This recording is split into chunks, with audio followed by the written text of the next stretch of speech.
Teidän suosikki motivaatiopuhuja. Trackillä taas. Onks perseellä lepääminen koskaan vienyt teitä tavoitteeseen eteenpäin? Ehkä joskus, mutta ei aina. Mastokaupungin oma Miska on hengissä hereillä ja voi hyvin.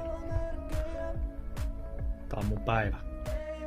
Ootko koskaan miettinyt, että kun sä näet vaivaa, teet duunia, hankit suhteita ja valmistaudut, niin jonain päivänä, kun sä saat mahdollisuuden, niin on sun aika lentää. Tää on sun päivä! Silloin kun kokeneemmat puhuu, tekee tai mitä vaan, niin kannattaa seuraa sitä, että miten ne on. Mitä niillä on sanottavaa? Millä tapaa ne ohjaa itseään tekemään asioita? Make notes! Rakastan esineitä, joilla on tarina. Ei ole ensimmäinen kirpputorilöytö, missä on tällä omistusteksti.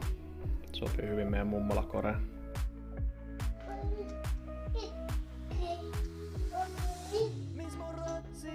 Välillä tulee huonoja viikkoja. Kaikilla. Ei sille maha mitään. Vai mitä asti? Mammakin.